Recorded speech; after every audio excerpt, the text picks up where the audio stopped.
be suspicious. Don't be suspicious. Don't be suspicious. Don't be suspicious. Don't be suspicious. Don't be suspicious. Don't be suspicious. Don't be suspicious. I actually put out my Christmas tree the first week of November because that's when it was delivered, so I'm not going to not put it out. This is the first year Will and I have ever had an artificial tree, so I wanted to show you guys how easy it is if you're contemplating getting one or just also have never had one before. I'm obsessed with this one. I'm really pleased with the way it turned out. Again, it's just so easy to set up. I love the convenience of it. You don't have to worry about making sure it has water. It doesn't have any pine needles fall off of it, so you don't have to vacuum or sweep. You don't have to worry about critters on it from the outside when you bring in a real tree. And also, real trees are just so expensive. The only downfall would be it doesn't have the real tree scent, but you can just get candles or diffusers or plugins or sensicles. Is that how you say it? One of my viewers told me about that on Instagram. Like, look how easy that was. You just put the 3 pieces together and then you fluff out the branches that are hinged and you're done. It's ready to decorate. I did set up the tree by myself while Will was at work, and I also put on the lights and garland, but I'm definitely going to wait to decorate until he gets home. I'm curious how many of you are going to have an artificial tree or a real tree this year. Morning, guys. I'm so excited. I brought up all my Christmas boxes, like holiday decorations and everything, and I'm going to put it all out today. I can't wait. I started this morning with my usual coffee and ice water, and I'm gonna make some breakfast to have while I'm decorating. You can make yours with milk or water. I go back and forth. Also, you could use a different milk, like a substitute. This is the milk I typically use. Yeah, so just gonna fill this up and microwave it. Boom. I'm a chef, I know. So fancy. I'm not really sure where I want to begin with this mess. I think maybe the stairs, like the stair railings with the garland, because I have that all out and ready. So yeah, I think that's what I'm gonna start with today. What do you think, Rue? Like, legit, there's just random Christmas stuff everywhere until I unload all of the boxes and figure out what's going where. Also, I like to do like a little mini purge of like, am I gonna keep it? So like it. I'm so excited. It's just like, I don't know, something to look forward to because this year's just been so crazy. And you know what? If you want to decorate early because it makes you happy and get you in the holiday spirit, I'm all for it. That's what I'm about to do.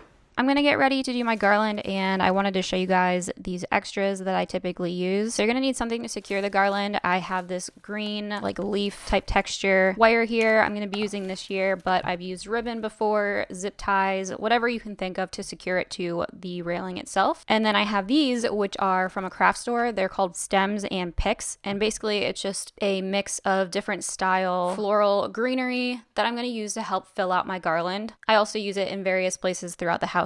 So this garland I actually picked up a couple years ago, like 3 or 4 years ago, and I've not been able to find the same exact ones since, so I'm super bummed about that, but I did find similar ones, which I will link below if you guys are interested. I just love the texture and look of these. I feel like they look so real.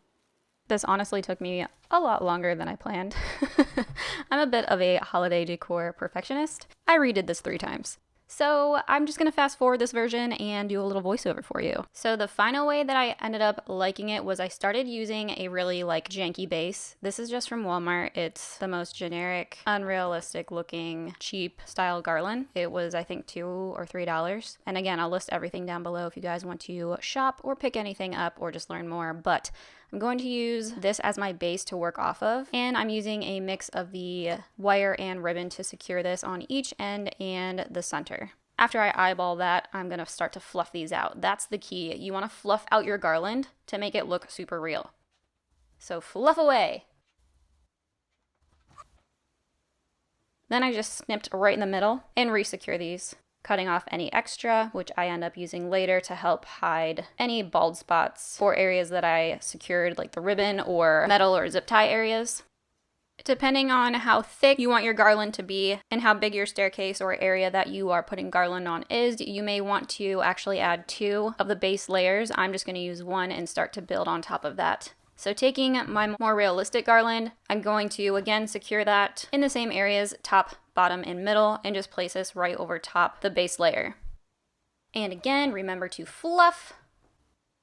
Then I'm going to repeat that same step using another layer of the lifelike garland, securing on each end, then twirling and fluffing to help fill out any empty spaces and to get all the branches to kind of just like overlap and blend in together.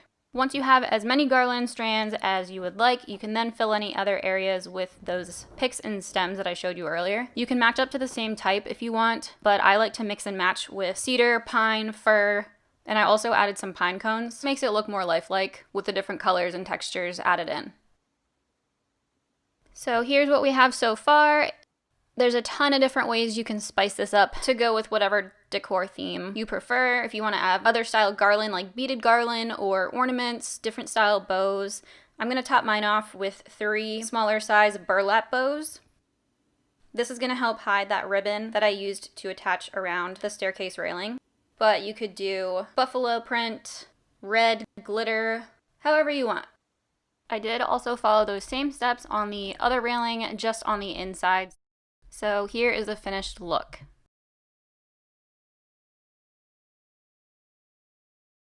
Will and I decided we wanted to do sort of a rustic farmhouse Christmas tree this year, so we pulled out all of our ornaments that were more natural materials and neutral tones, and then just threw in some that were glitter to bounce off the light and to give the tree some sparkle, and then just little pops of red here and there. I'm curious if you guys have any certain type of theme or color scheme for your Christmas tree or overall your home decor for the holidays, so let me know that down below. I feel like over the years we just compiled a ton of different style ornaments and we've always just thrown them all together on the tree, so this year we really just wanted to incorporate the tree theme with the rest of the home decor. Oh, this guy's one of my favorites this year. He's so cute! A lot of these I actually made by hand myself. I'll have a more in-depth post on that in my blog. I also posted a how-to video on my channel last year or the year before. I'll post the link so you can watch that if you're interested down below. But I showed you a lot of DIYs already on how to get a designer or expensive look for super cheap by simply doing it yourself. A lot of the other ones are from Walmart, Target, Hobby Lobby, and the dollar store.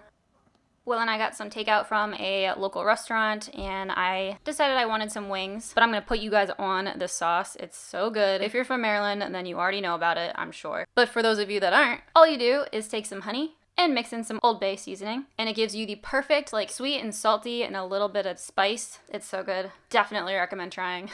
It's really good on chicken, but especially wings.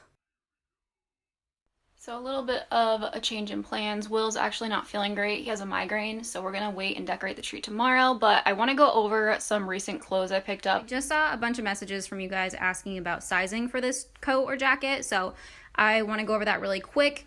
This is a small petite. I typically order an extra small regular from their clothing, but I wanted something that was petite because I wanted these sleeves and the length to be a bit shorter, like cut shorter, because I'm on the short side. I'll put my stats here so you can use that as reference. I also recommend the size chart and reviews on any website for any brand or any product or whatever. So I purchased mine back in September and it sold out so quick right after. Obviously it's back in stock now and it's 40% off.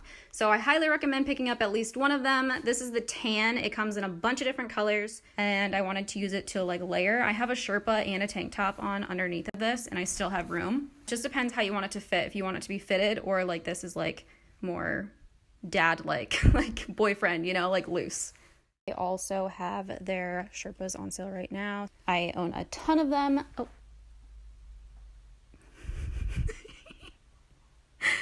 Rue's also in my other Sherpa.